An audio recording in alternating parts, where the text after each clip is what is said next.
The 49ers and Lions would play a game worthy of legends Joe Montana and Barry Sanders.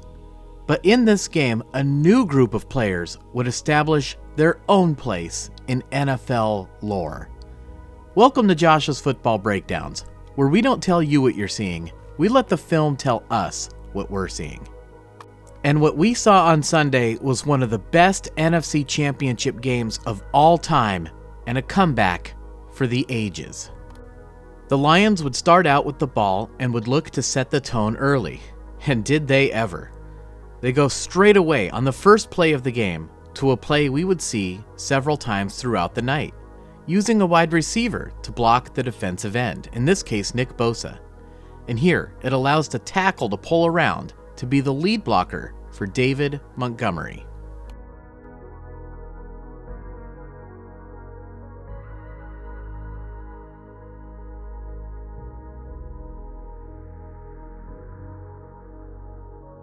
Montgomery was college teammates with Brock Purdy at Iowa State, which turned out to produce a lot of NFL players. Why did the 49ers struggle early defensively in this game?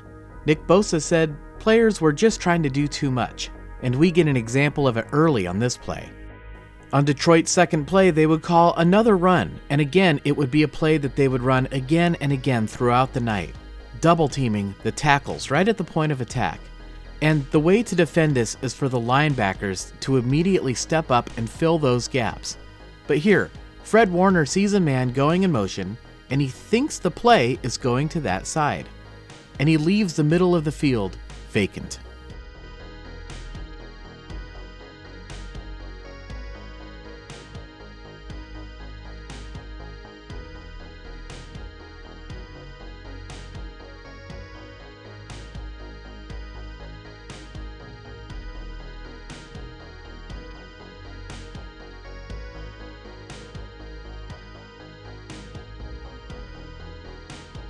That play worked so well, Detroit calls it again, double teaming the tackles at the point of attack, putting a man in motion, ostensibly for a run to Montgomery.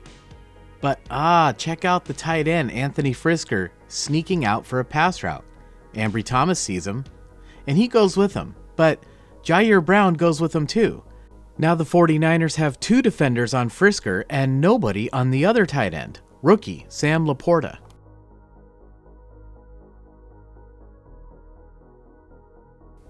And the Lions are marching right down the field. And did you notice how that play looked so similar to the play before it? That was by design. It's very Shanahan-esque in that each play builds off of the previous play for Detroit. I gotta tell you guys, I was really impressed with Ben Johnson's offense watching this tape. And whichever team gets him for a head coach will be in great hands as far as the X's and O's are concerned. Case in point, check out this play. Detroit puts two men going in motion to their left, and you can see Fred Warner and Deommodore Lenoir react, setting the 49ers up for the reverse. My initial reaction to this play was that Jair Brown overran it. He is trying to set himself up in the lane, but I think ultimately Jameson Williams is just too skilled in the open field. It doesn't help that Brown and Ambry Thomas end up running into each other, and Dre Greenlaw can't bring Williams down, and the Detroit Lions cap off the drive with a 42-yard touchdown on a reverse. Oh my goodness.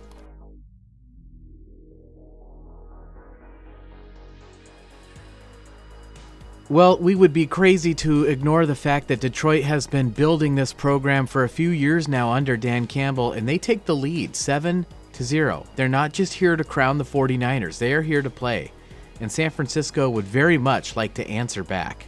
And almost immediately, we would see another surprise from the Lions. There's Aiden Hutchinson, their star pass rusher. And what's surprising to me about this is he's lined up against Trent Williams. You know, ordinarily, you wouldn't line up against the other team's best pass blocker. You would line up on the other side. Well, in this case, he goes right at Trent Williams, and he's able to get inside and get his hand up to force an incomplete pass. Very impressive.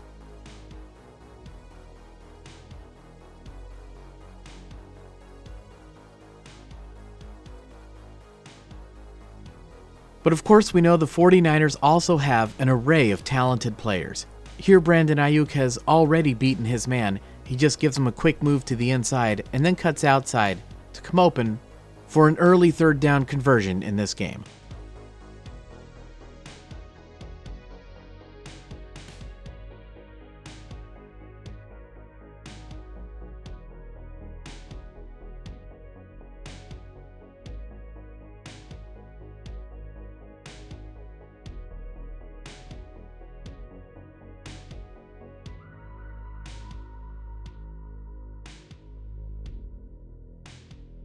Skipping ahead one play, on second down, we would see the Lions do something we saw a lot last week when they harassed Baker Mayfield with a lot of pass rushers, not just Aiden Hutchinson. And here, they get a free runner coming right at Brock Purdy. But Purdy sees he has Deebo Samuel open over the middle of the field. And check out Brock take this hit and deliver the football. Nice.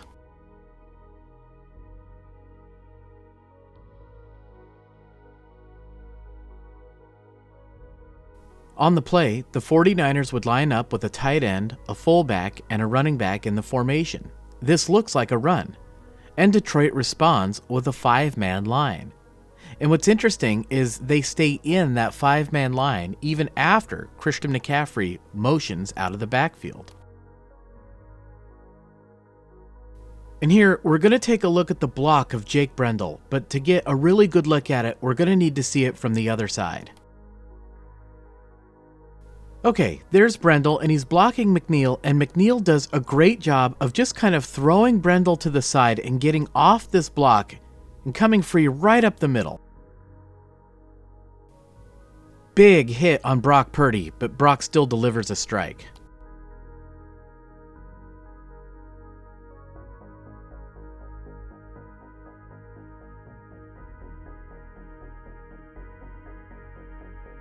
Skipping forward a bit more, the 49ers are again facing second down and long. But here they appear to have Brandon Aiyuk wide open on the slant. In fact, this is probably a touchdown, and Brock spots it. But turn your attention to the pocket. Once again, we see Aiden Hutchinson working against Trent Williams, able to get inside and get his hand up to block this pass. What a huge play by Aiden Hutchinson.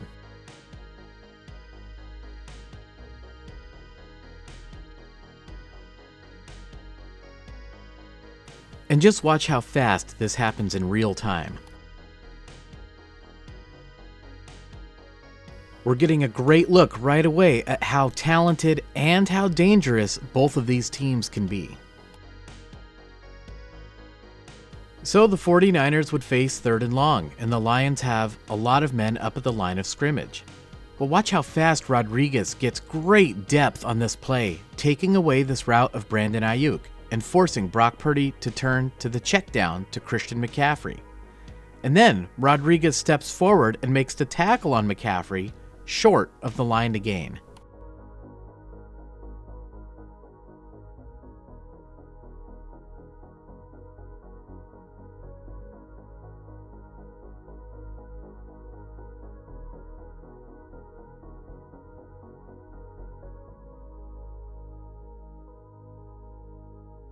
It's an extremely impressive chess match early between both teams, and the Lions force the 49ers to settle for a field goal, which is no good. So Detroit will take over, leading 7-0. So the Lions move the ball downfield, and this time it's their turn to face a third and long, but the chess match would continue. It looks like Jair Brown has gone with Amon-Ra St. Brown in man coverage. In reality, he's actually going to drop back and join Tashawn Gibson in a too-high safety look.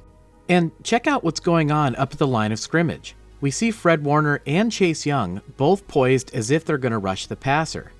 In reality, the 49ers would rush Dre Greenlaw and drop Fred Warner and Chase Young into coverage. They're going to be the ones defending these receivers. And this time, it's Fred Warner who gets great depth on the play. And that's the problem, because the Lions have come up with the perfect play call for this situation. Just the perfect play call against this defense.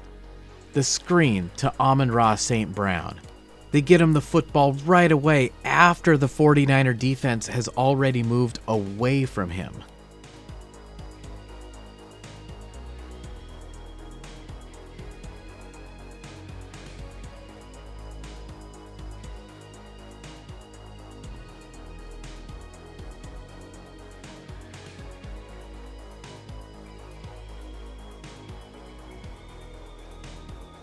The Lions would follow this up with a run to the speedy, the dangerous, and the sensational rookie Gibbs. And he appears to go right up the gut, and there does appear to be a hole there for a split second. Desperately, Randy Gregory abandons the edge, crashing down inside. Gibbs uses the opportunity to bounce.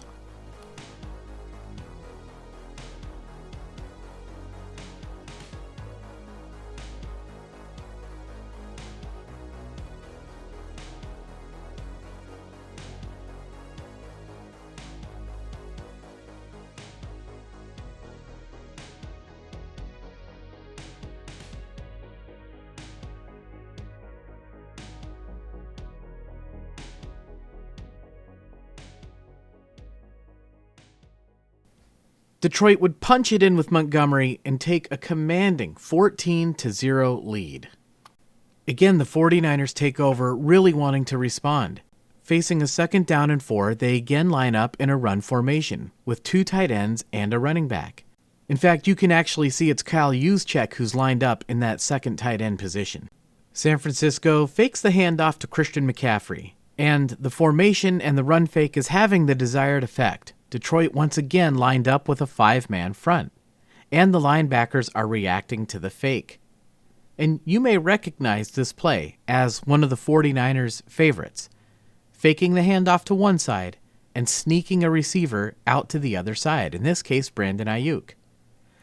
The problem is defenses are also getting really good at recognizing this play, and here they defend it well, taking away Brandon Aiyuk and the check down option to Deebo Samuel. But remember Kyle Juszczyk. He was lined up in the tight end position as a blocker for the run fake, but he is technically an eligible receiver on the play, and he finds himself downfield. Juszczyk moves to space. Brock Purdy spots him and gets him the football.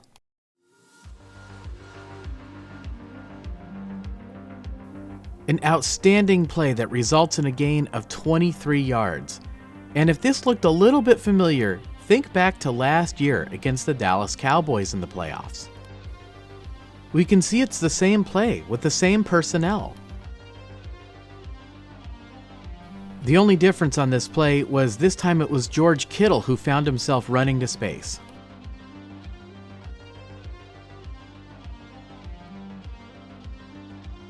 Huge play in that game.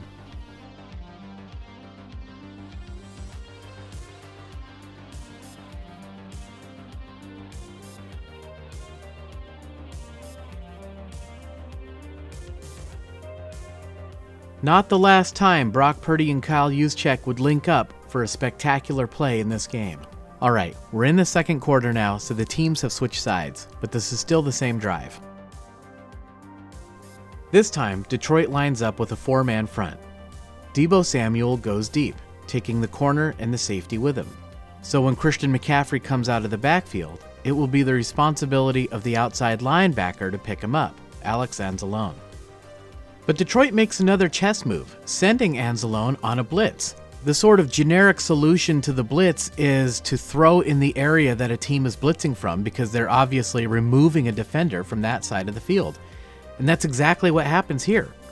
Christian McCaffrey is wide open on the play, and Brock Purdy's going to spot that immediately. McCaffrey gets past the safety, and now he's doing his thing in the open field. A very dangerous player to turn loose like that. And look how many people it takes to bring him down. In fact, at the end of the play, he's not down. He's still standing.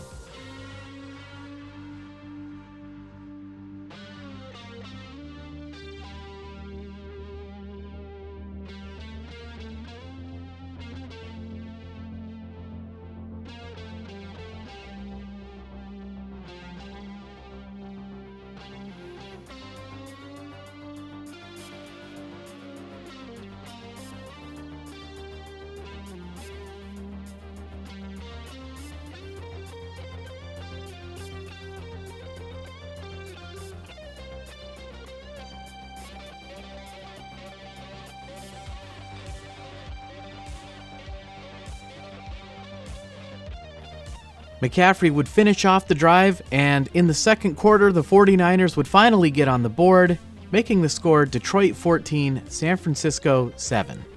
and the 49ers would get the ball back. But they would still be trailing on the scoreboard, so facing a 3rd down and 10, they want to make something happen here. They appear to have Deebo Samuel coming open for just a second. Brock is going to have to rifle this ball in there, but he does spot him. And the ball flutters up in the air, and it is intercepted by the Detroit Lions. Ouch. Let's see if we can find out what happened.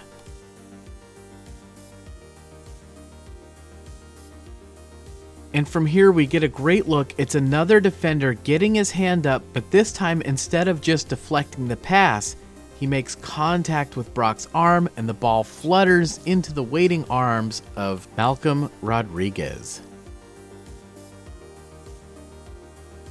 They have the lead, they have momentum, and they have possession of the football. But backed up by a penalty, they would also be facing a 2nd down and 15.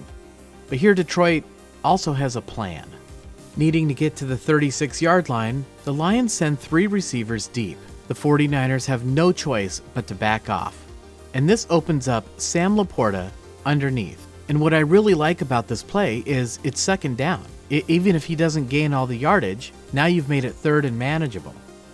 And if you're thinking there should be one more defender there in the middle of the field, you're 100% right. The reason there are fewer defenders in the middle is because the 49ers sent a blitz.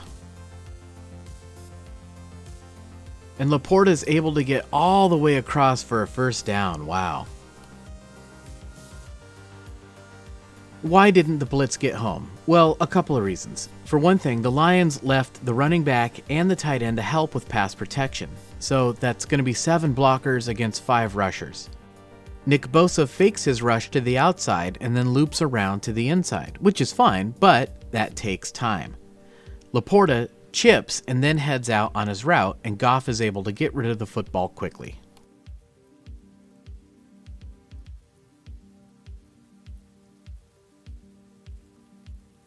We've praised Brock Purdy on this channel for some gutsy throws in the past, and here I think we owe some praise to Jared Goff. Working against Ambry Thomas, Amon-Ra St. Brown runs the curl. The idea being he's going to curl away from the coverage of Thomas. But you can see the problem. There's a safety, Jair Brown, lurking right there. So Goff makes an incredibly gutsy throw, throwing this football away from Jair Brown.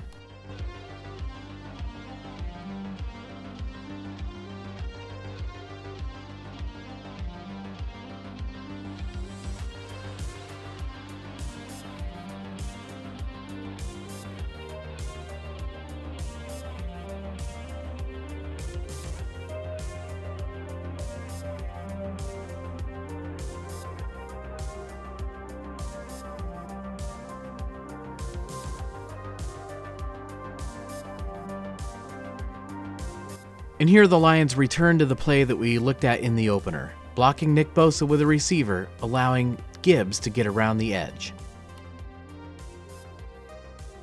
And here I want to draw your attention to Chase Young, Javon Kinlaw, and Kevin Givens, who spot Tashawn Gibson in position to make the tackle, and they just kind of jog casually over, waiting for him to make the tackle. Well, when Gibbs puts a nasty move on Gibson, now they're out of position, and Gibbs scores a touchdown on the play. This was a really disappointing effort from the defense there. They're not going to do that in the Super Bowl, are they?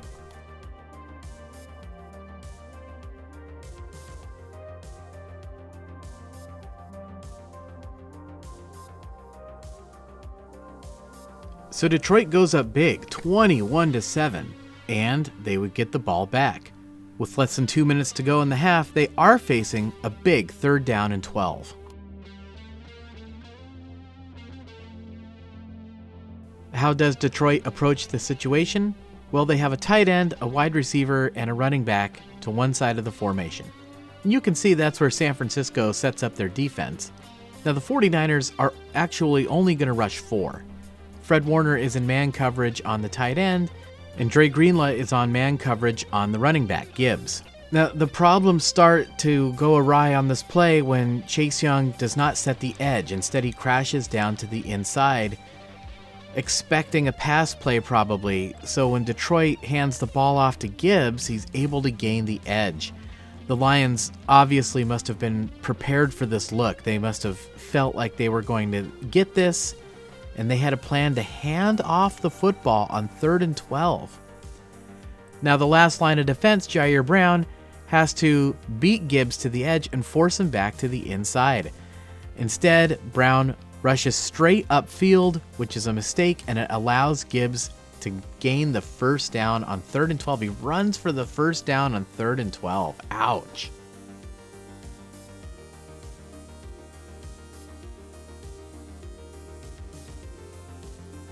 On the 49ers side of the ball, this is a disaster. But on the Lions side, credit goes to the coaches for some excellent planning and preparation, being prepared for that look and having a play ready for it. Later on in the drive, they would be facing a 3rd down and 18. Surely the 49ers could stop them on 3rd and 18, right? Well, here the 49ers go into a zone. Not the worst idea on 3rd and long, but the Lions use this as an opportunity to isolate Amon-Ra St. Brown against Fred Warner. Now, Fred is an all-pro and the best linebacker in football, and we've seen him with amazing coverage against some of the top players in the NFL. But I think in this case, asking Fred to stay with Amon-Ra St. Brown was just a little bit too much to ask, and St. Brown comes open on the play.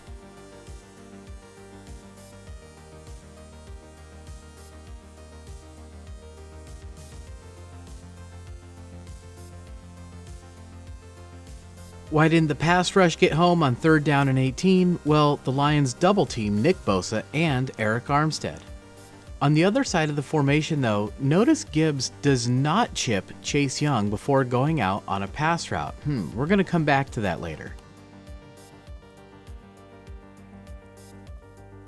Moving ahead in the drive, the Lions have 3rd and goal at the 6 with just 17 seconds to go before the end of the half.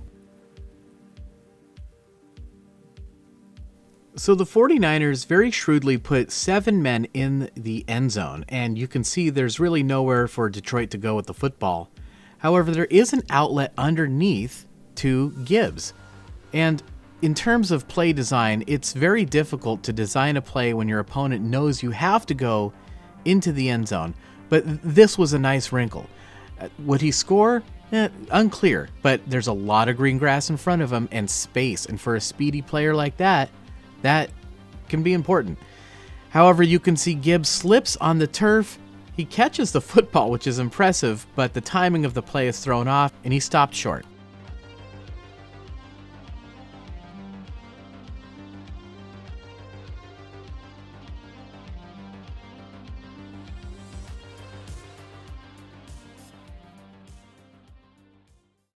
So with just 10 seconds left to go in the half and the ball at the 3-yard line, what do you do on 4th down? Do you go for it or do you kick? Well, even for the ultra-aggressive Dan Campbell, the solution is obvious. You kick. Why?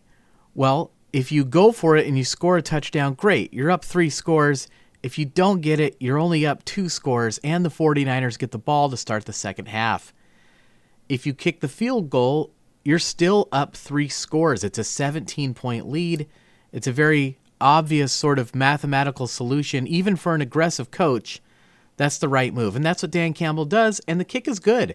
And Detroit leads by the score of 24-7. A huge, huge advantage going into halftime. And rather famously, the 1957 49ers led the Detroit Lions by the same score in the conference championship game of 57. Well, things have a way of repeating, right? Those who don't study history are doomed to repeat it. So let's get into the second half where the 49ers would come out swinging.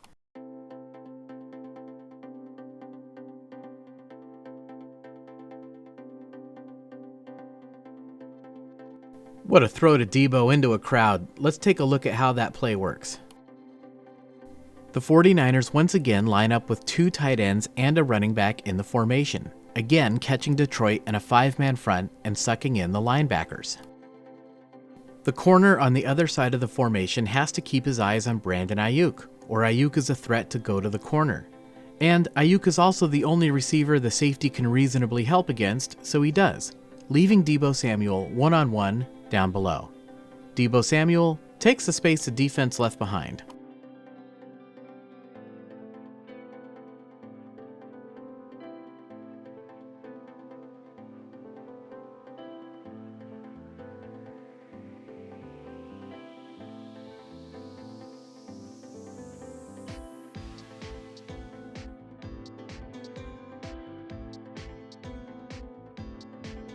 Later in the drive, Deebo would motion to the outside, and we would see the safety go with him. So what's going on here?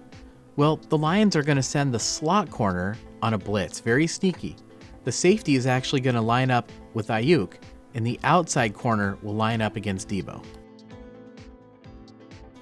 The chess moves continue as the Lions also send the linebacker on the green dog.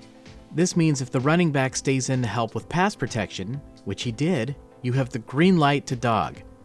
Brock Purdy decides he doesn't want to wait for the bigger play to Aiyuk to open up down the field. He gets the ball to Deebo Samuel immediately. But this allows the corner Cam Sutton to time his rush to tackle Deebo Samuel immediately. But if it were that easy to tackle Deebo in the open field, he wouldn't be Deebo.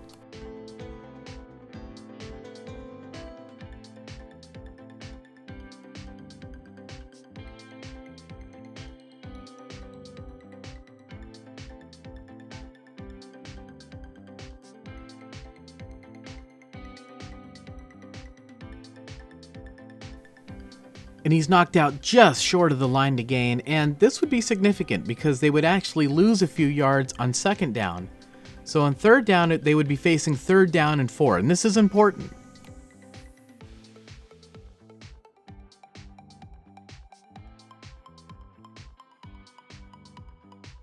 Needing to get to the 31, Brock Purdy sees a lane and decides to scramble.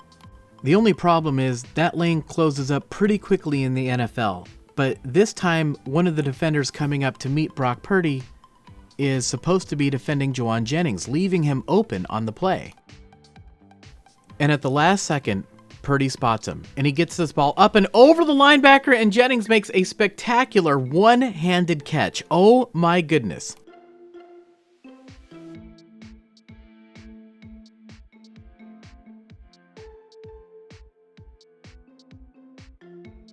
On 3rd down, in the NFC Championship game, with the Super Bowl on the line, are you kidding me?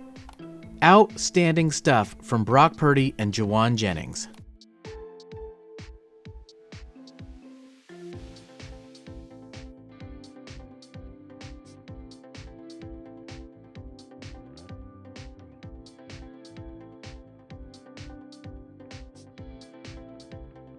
The drive would lead to a Jake Moody field goal, which he knocks through, reducing the 49er deficit once again to 2 scores, 14 points.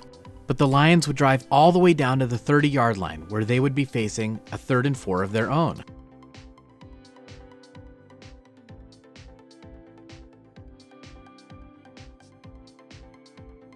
And they hand the ball off to Amon-Ra St. Brown, but Kinlaw is able to get off his block and Fred Warner is able to penetrate before the guard can slide over.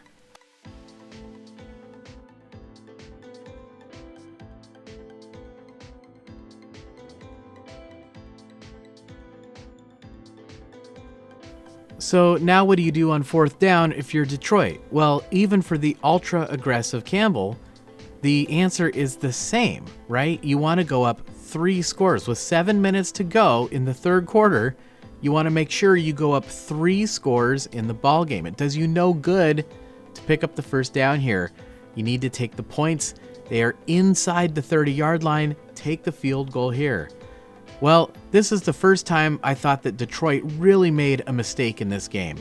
They decide to go for it on 4th down. And well, let's see what happens. Nick Bosa gets an excellent pass rush, and notice Gibbs does not chip Nick Bosa. He just goes straight out on his pass route. Bosa is unfettered to Goff, and he moves Goff off his spot, and Goff throws an inaccurate pass. Wow.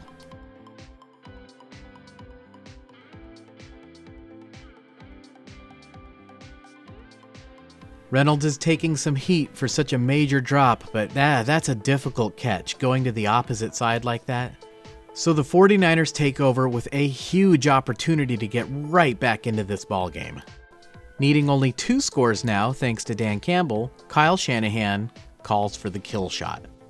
When Deebo Samuel comes across, the middle safety drops down, and Brandon Aiyuk appears to have a clear path to the post, and we can already see Brock Purdy winding up to throw this football. However, the corner, Vildor, really showcases his speed here and does a great job of staying on top of Brandon Aiyuk. Very impressive. But here Vildor bumps Aiyuk back, and we've talked in recent weeks on this channel about how some contact will be allowed if you're a defender going for the football, but that is not it, and the flag would come out for pass interference, but that doesn't even matter because check this out, you're not going to believe what you see next. The football bounces off of Vildor's helmet and Brandon Aiyuk catches it on the ricochet. Oh my goodness, are you kidding me? There we see the flag for pass interference, and Brandon Aiyuk would be down at the 3 on a 51-yard play. And this was undeniably the biggest momentum shift of the game to this point.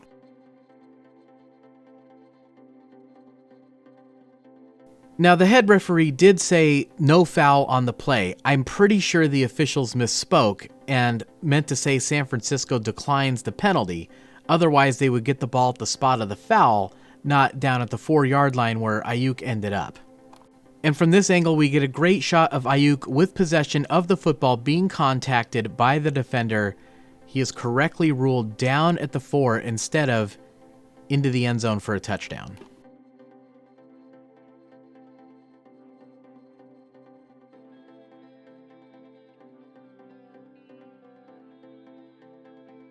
Two plays later, Aiyuk would give his man a move to the outside and then immediately cut upfield and turn your attention to the pocket. Just look at how comfortable Brock is moving around.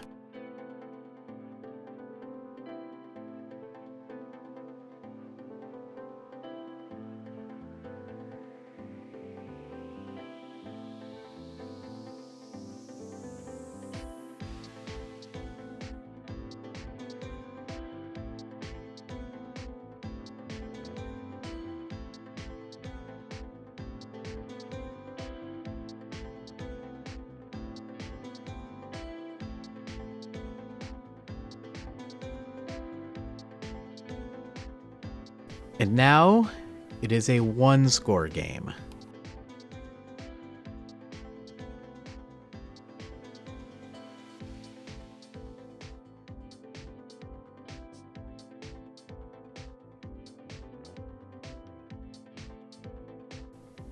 And Gibbs fumbles the football and the 49ers recover. What is happening here?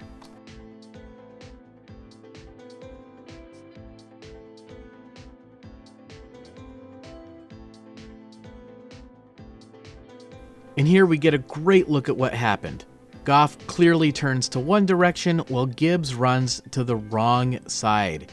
He is a brilliant dynamic player, but he is still just a rookie, and he never got a clean grip of this football. I'm going to show you in slow motion zoomed in. He's bobbling it the whole way, stripped, and Eric Armstead recovers. Deshaun Gibson on the strip.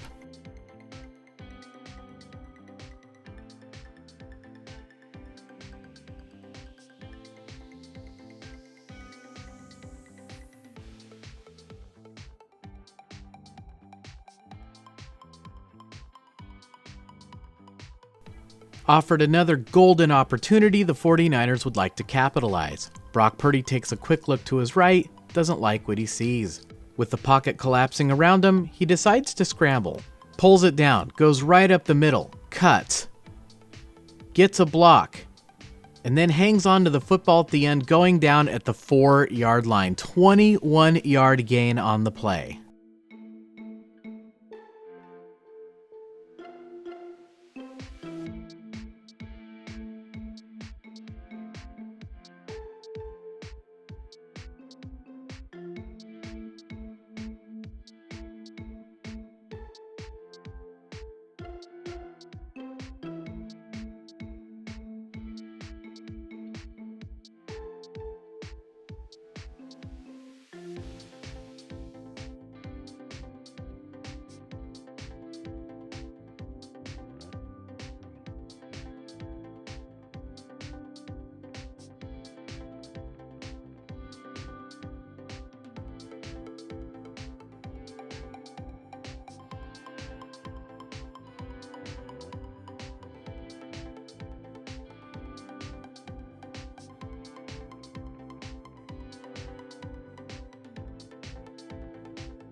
Christian McCaffrey would punch it in, and just like that, we are all tied up. All season long, we've looked at how quickly the 49ers can score.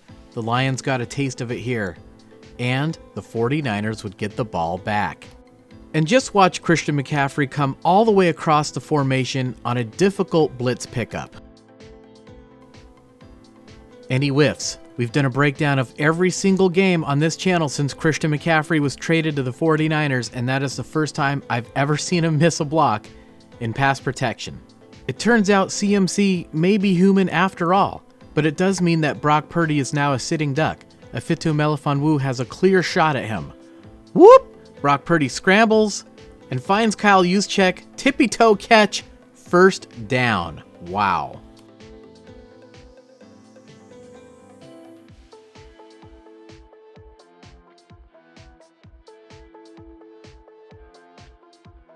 The corner blitz was another chess move, but in this case, it was a gambit. Deebo Samuel is going to be turned loose down the field, and the linebacker, Rodriguez, will pick him up. Now, obviously, that pass coverage is not going to hold up for long, so the blitz must get home, which it appeared to initially. But what about the other part of the play? Kyle Juszczyk, how did he get so wide open? Take a look at Cam Sutton. He's keeping his eyes on Deebo Samuel across the field. He never saw Kyle Juszczyk coming.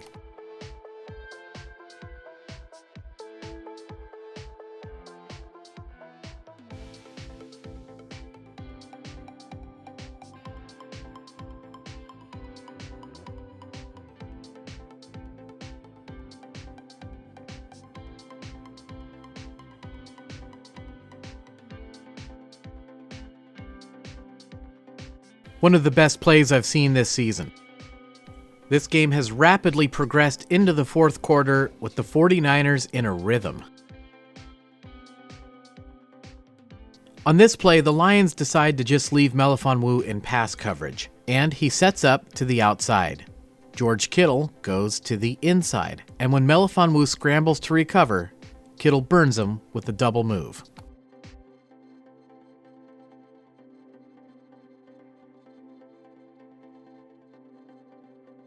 And it's another 28-yard chunk for the 49ers. What do you need to throw the ball deep? Time. And Jake Brendel is hanging on for dear life, but he does enough to allow Brock Purdy to drop this one in the bucket.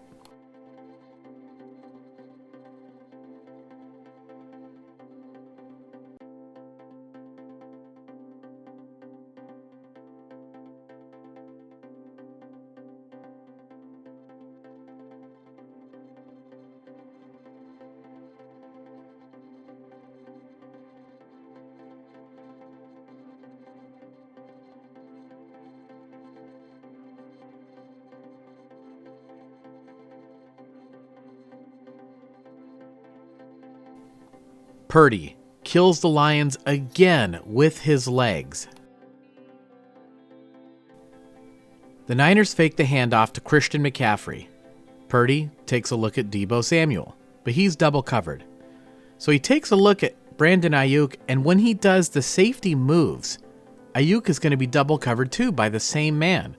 And this is because the 49ers only ran a two-man route, something that happens when you fake the handoff sometimes. With nobody to throw the ball to, Brock Purdy takes a sack. And maybe I'm crazy, but I don't hate the sack here.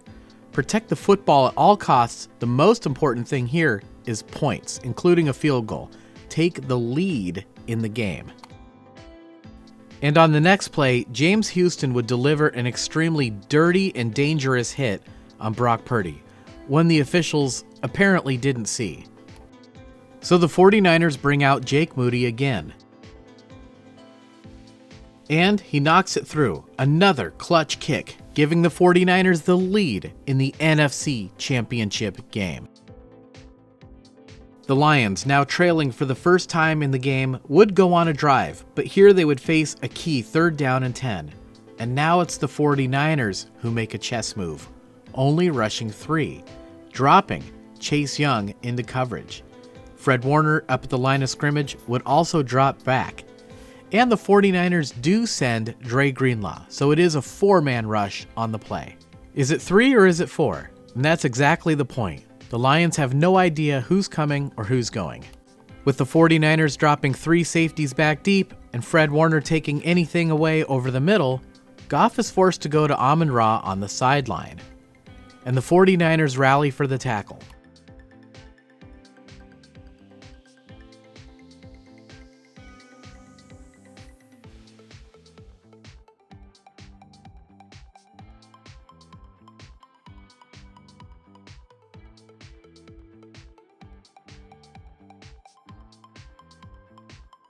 This brings up a 4th down and 3. Once again, Dan Campbell decides to gamble. A bad decision. You don't take a risk like this when you're losing the game. As far as the play itself is concerned, Dre Greenlaw would go with Gibbs, revealing man coverage.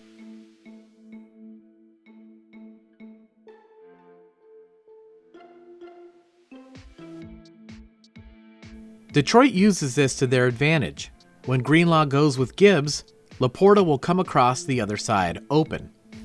But Greenlaw isn't going with Gibbs, he's staying right there. Alright, what about Gibbs? Could Goff get Gibbs the football? No, Logan Ryan is staying on the other side. The Niners aren't in man coverage, they're in a zone, and this was a sick defensive call by Steve Wilks. Goff is forced to throw up a desperation pass down the field, and it is incomplete. Turnover on downs.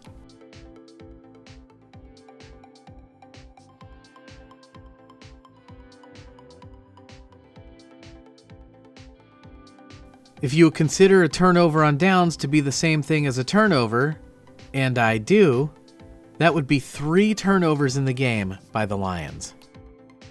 In concert with the pass coverage on the back end, the 49ers also did something tricky with their defensive line. They didn't rush forward.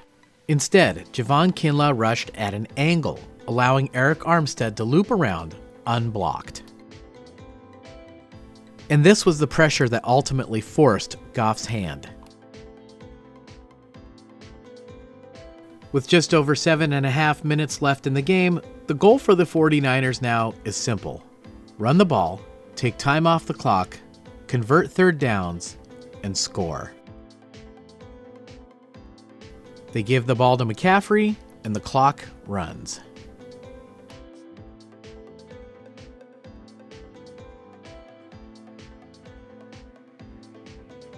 The Lions cannot allow this. In desperation, they sell out to stop the run, leaving Deebo Samuel one-on-one. And here Deebo scorches Cam Sutton.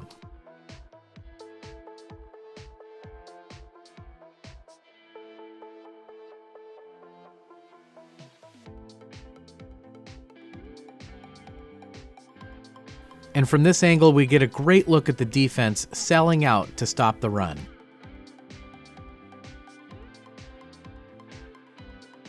And notice the effort Deebo makes at the end of the play to stay in bounds, keeping the clock moving.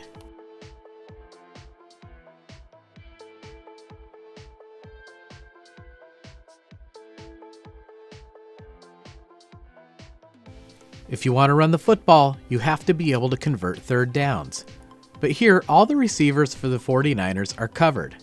Needing to get to the 45-yard line, once again, Brock Purdy does it with his legs.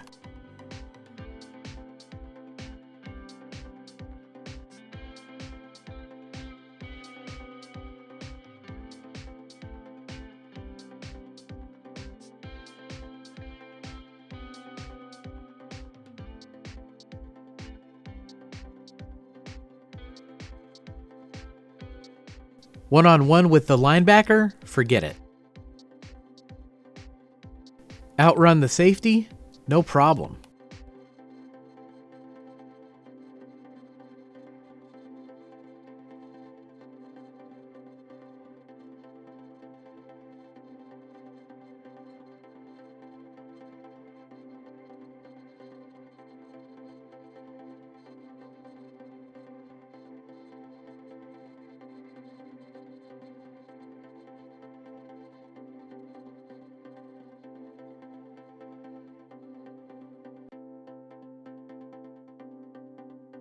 And on the very next play, Christian McCaffrey puts the Lions on life support.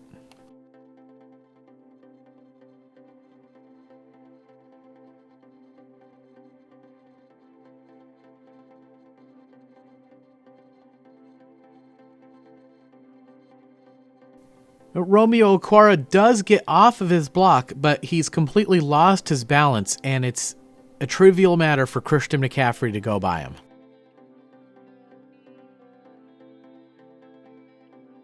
Forearm down inbound, so the clock continues to run, but then he lands awkwardly on his head, and he would get a stinger and have to come out of the game.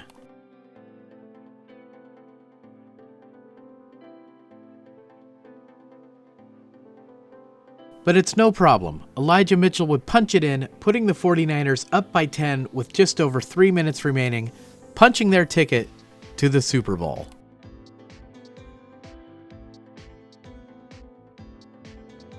It was a textbook drive on offense, and here we would see a textbook demonstration on defense, taking away anything deep and allowing these completions underneath, which, as we know, keep the clock running.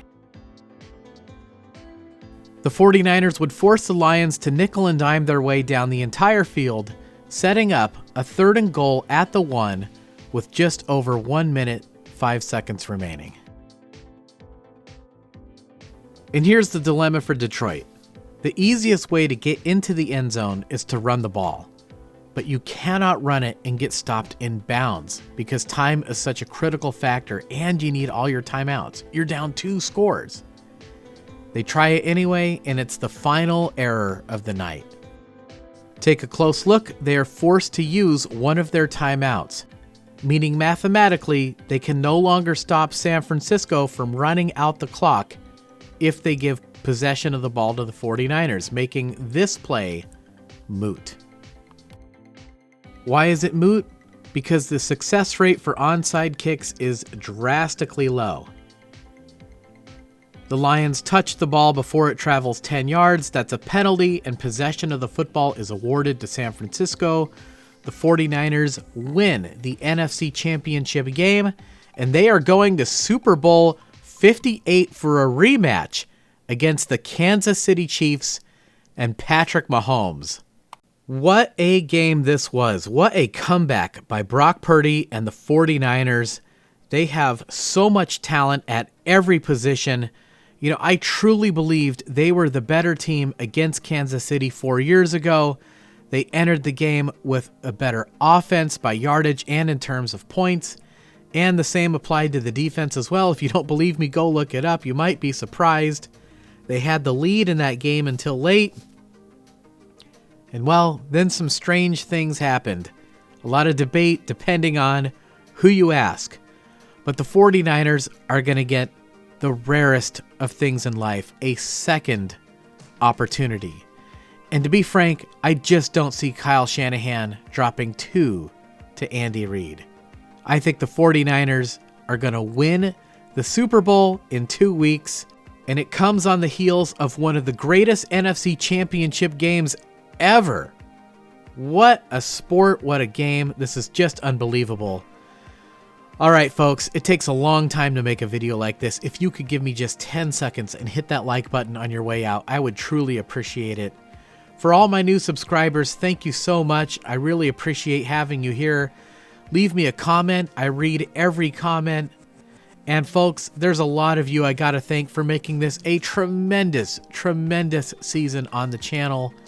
Your generosity all season long has completely blown me away. I am humbled. I am honored. I am truly appreciative. It really helps me to take the time to do these videos right, to give you the quality that you deserve. It is truly and sincerely appreciated. Thank you so much. And of course, I got to thank my wife, the lovely Mrs. Putnam. I could not do these videos without her support as well. So leave her a comment as well. I show her the comments that you guys leave, and she loves them. She really appreciates them. All right. There's a bye week in between the championship game and the Super Bowl. But after that, the 49ers and the Chiefs are going to play in Las Vegas. It's going to be incredible. The sky is the limit for expectations because life is short, right? What fun is life if you can't dream? So dream big. Now is the time. They're going to the big dance. I don't know what's going to happen in that game, but you know we are going to be here to break down that film, and I will see you guys after the Super Bowl.